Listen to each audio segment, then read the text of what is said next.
jóvenes, vamos a desarrollar el tema de ángulos verticales del curso de trigonometría. ¿Sí? Vamos con el primer problema.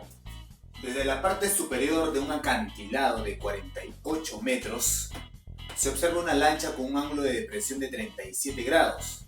¿A qué distancia del pie del acantilado se encuentra la lancha? Bien, esto que está aquí viene a ser tu acantilado, ¿de acuerdo? Y bueno, se encuentra a 48 metros, ¿cierto? De un acantilado, obviamente, digamos que digamos el mar, digamos, ¿ya? Sí, porque además dice que se observa una lancha, una lancha por aquí, con un ángulo de depresión de 37. Tiene que ser ángulo de depresión porque va a mirarlo hacia abajo. Entonces vamos a dibujar eso, ¿ya? Vamos a dibujar primero esta línea imaginaria, ¿ya? Y vamos a dibujar la línea de visión, esta que está aquí, ahí, ¿de acuerdo? El ángulo de depresión dice que es de 37 grados. Vamos a colocar acá 37 grados, ¿ya? Si él es 37, acá también entonces sería 37. La razón es que se considera que esta línea horizontal y esta de acá son paralelas, ¿ya? Entonces si él es 37 grados, el de aquí también es 37 grados. Hay una línea imaginaria que nosotros colocamos por aquí que es perpendicular. Con estas consideraciones y utilizando las razones trigonométricas yo puedo determinar la distancia a la cual está separada desde el acantilado y la lancha. Bueno, lo que podría utilizar, bueno, de varias formas, ¿no? Por ejemplo, tú debes saber que la tangente de 37 grados es igual a 3 cuartos, ¿cierto? La tangente de 37 es igual a 3 cuartos. ¿Y eso es igual a qué cosa? A 48 sobre x. O sea, 3 cuartos es por lo que nosotros sabemos por la teoría, ¿cierto? En un triángulo notable de 36 y 53, notamos que la tangente de 37 es igual a 3 cuartos. Pero en este gráfico, que también debe cumplirse lo mismo, notamos que es 48 sobre x. Entonces, con esa consideración, yo puedo determinar ahora el valor de x. Multiplicas y lo divides y obtienes el valor de x. O también un método práctico, ¿no? Sabemos que 3 por 16 me sale 48. Entonces aquí también debe cumplirse lo mismo, ¿cierto? Por 16. 4 por 16, ¿cuánto te da? 64. Quiere decir que x es igual a 64. 64 metros. Esa pues sería la respuesta para este problema. Bien, problema número 2. Una persona observa lo alto de un árbol con un ángulo de elevación de 15 grados. Aquí se encuentra esta persona, ¿ya? Aquí en este punto. Esta persona no tiene dimensiones, al parecer lo vamos a considerar un punto. Observa lo alto de un árbol, hemos dibujado el árbol, con un ángulo de elevación de 15 grados.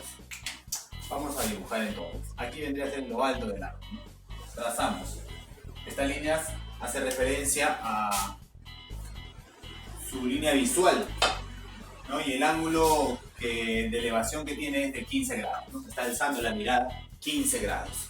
Luego se acerca, dice, avanza 12 metros. Avanza 12 metros. Si avanza 12 metros, vuelve a mirar la parte más alta del árbol. Nuevamente, pero esta vez ya no va a ser pues con 15 grados. Esta vez se nota que es con 30 grados.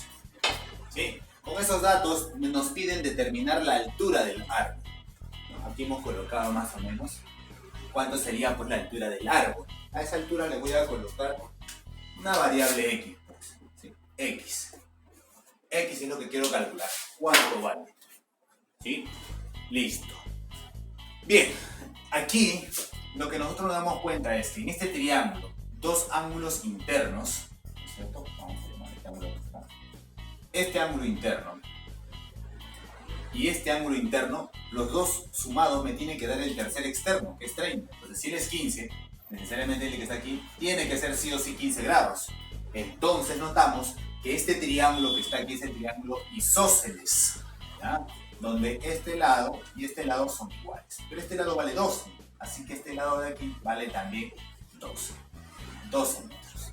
Entonces aquí tenemos un triángulo cuya hipotenusa, para este caso, vale 12, cuyo ángulo aquí vale 30. Por triángulo notable, tú entenderás que si la hipotenusa es 12, al frente de 30 grados viene a ser la mitad. En este caso viene a ser 6. ¿Ya? O también podemos utilizar el seno. Sabemos que el seno de 30 grados, por teoría sabemos que eso es un medio. Sin embargo, aquí en la gráfica notamos que el seno es cateto opuesto, que es x, sobre la hipotenusa, que es 12, ¿cierto? 12 por 1 es 12, y 12 entre 2, ¿cuánto será? 6. 6 centímetros, entonces sería la respuesta. Problema número 3. En la parte superior de un edificio, aquí tenemos nuestro edificio, en la parte superior dice se encuentra una antena. ¿Ya? Ahí se encuentra esta antena. A 15 metros de distancia del edificio, ¿cierto? Aquí, vamos a reconocer aquí, 15 metros de distancia, se va a observar dicha antena con un ángulo de elevación de alfa y teta. ¿Por qué alfa y teta? Porque vamos a observar la parte más alta de la antena y la parte más baja de dicha antena. Eso lo vamos a observar con ángulos de elevación de alfa y teta respectivamente. Ok. Me está diciendo primero la parte inferior. Vamos a observar la parte inferior y luego la parte superior.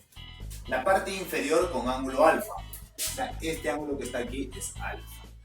Y la parte superior con ángulo teta. Esto de acá. Ahí está. Listo. Respectivamente, listo. Hallar la longitud de la antena. ¿Cuánto mide, cuánto de altura tiene esa antena? Sí, la tangente de alfa es 2 y la tangente de teta es 7 tercios. Bien, vamos a determinarlo entonces.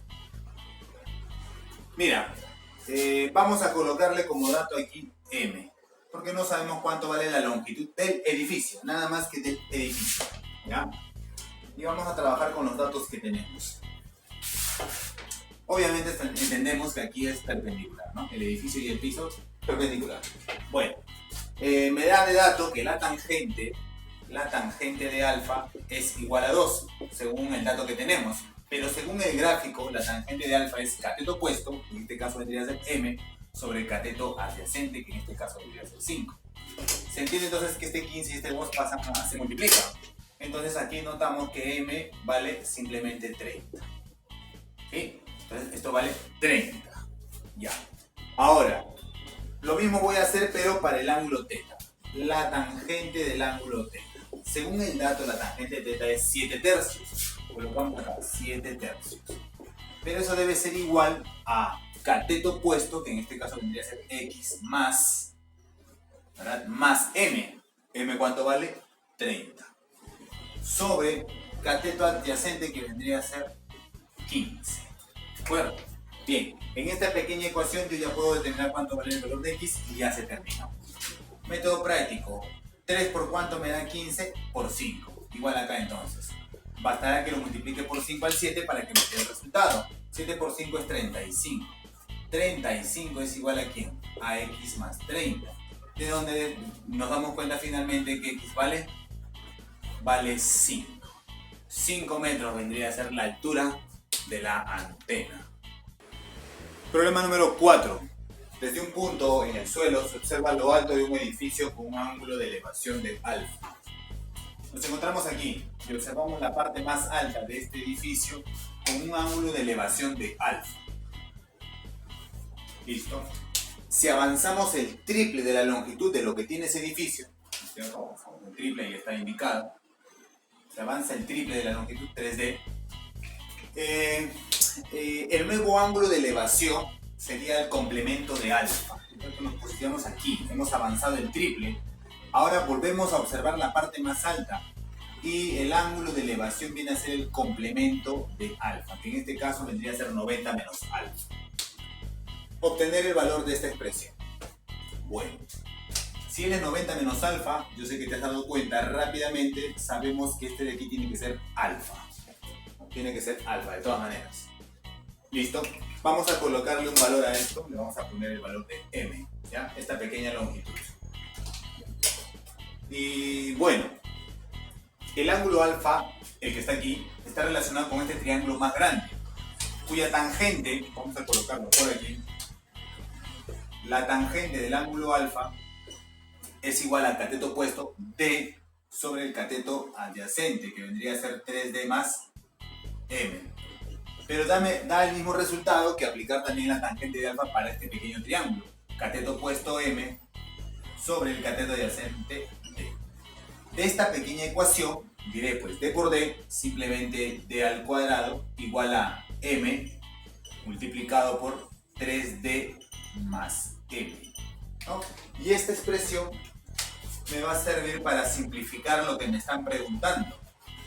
¿Sí? Vamos a guardarlo ahí. Ahora vamos a la expresión que me están pidiendo. Nos piden la cotangente de alfa. Perdón, la tangente de alfa. Tangente de alfa de... vamos a comenzar por aquí mejor. La tangente de alfa.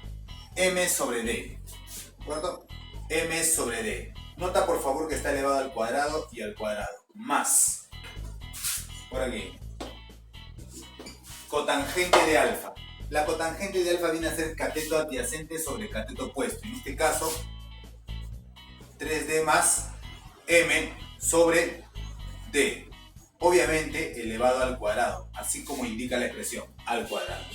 Notamos ahora que como son homogéneas, puedo colocar un solo denominador, D al cuadrado.